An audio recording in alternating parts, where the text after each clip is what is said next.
कथा सुनने के अंदर विशेषता होती है, कथा सुनने वाले के अंदर गुण होते हैं कि वो सुनाने वाले से कथा अधिक सुन लेता है। अगर योग्यता हो, सुनने वाला भावुक हो, प्रेम से कथा सुनने के इच्छुक अगर मिल जाए तो मन होता है कि और कुछ बढ़िया चीज सुनाए। और कंजूसी करके बैठेंगे तो फिर सोचते हैं कि भाई चलो जैसे टाइम चल रहा है काटो। बोलो राधे राधे। हाँ, ये चीज दोबारा ना कहनी पड़े। राधे राधे कहना आपका काम, कथा सुनाना हमारा काम। जितने आनंद से आप भगवान का नाम लोगे उतने आनंद से हम आपको कथा सुनाएंगे। और दूसरी चीज, आप रुपया धन दौलत कुछ खर्च करो तो उससे पहले विचार करना पड़ता है कि ज्यादा ना हो जाए, जरूरत पड़े फिर पास में ना रहे तो हिसाब से खर्च करो। और ये भगवान नाम रूपी ऐसा धन है, जितना खर्चोगे उतना बढ़ेगा, कम होने का तो खतरा ही नहीं है। और धन आप बाजार में खर्च करोगे कम होगा, इस धन को जितना बांटोगे जितना गाओगे ये दिन ब दिन धन उतना ही बढ़ता जाएगा। और आज से ये हम यहाँ बैठे हैं तो ऐसा आप मन में विश्वास रखना, हम यहाँ भगवान भोलेनाथ के मंदिर में नहीं, हम तो वृंदावन में ही बैठे हुए हैं।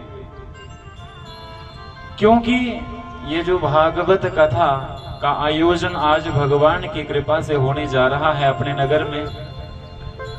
भगवान अपने नगर में प्रवेश करते हैं तो ऐसा विचार मत करना कि भगवान कृष्ण आएंगे तो बंसी बजाते हुए ही दिखेंगे, राम जी दिखेंगे तो धनुष बाण लेकर ही दिखेंगे, ना जाने के ही भेष में नारायण मिल जाए। तो ऐसा विश्वास रखना, भगवान हमारे नगर का कल्याण करने के लिए भगवान श्री कृष्ण भागवत के रूप में हमारे नगर में आए हुए हैं, ना जाने के ही भेष में नारायण मिल जाए। तो ये जो भागवत है कोई साधारण पोथी नहीं है, कोई साधारण ग्रंथ नहीं, कोई पुस्तक नहीं, कोई किताब नहीं है। ये भागवत साक्षात भगवान कृष्ण का ही स्वरूप है। जहां भागवत विराजमान हो जाए ऐसा विश्वास रखना, मानो भागवत के रूप में 7 दिन के लिए भगवान कृष्ण ही विराजमान हुए हैं। जो हम सेवा भागवत की करते हैं वही फल हमें कृष्ण की सेवा करने से मिलता है। ऐसा शास्त्र कहते हैं कि यहाँ पर भागवत विराजमान हो जाती है। साधारण भूमि भी हो, बंजर भूमि भी हो जिसका कोई महत्व ना हो, पर भागवत विराजमान हो जाए तो वो भूमि भी तीर्थ भूमि कहलाई जाती है, वो भूमि तीर्थ के समान हो जाती है। और ऐसा शास्त्र में प्रमाण भी मिलता है, जहां भागवत विराजमान होती है सारे तीर्थ 7 दिनों के लिए वहां पर निवास करते हैं।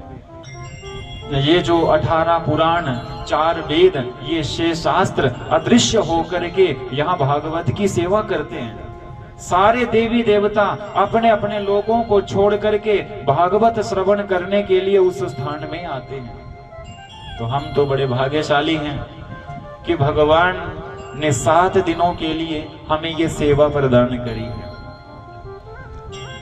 तो आज की कथा में हम लोग प्रवेश करेंगे। आज से हम 7 दिनों के लिए भगवान की सेवा करेंगे।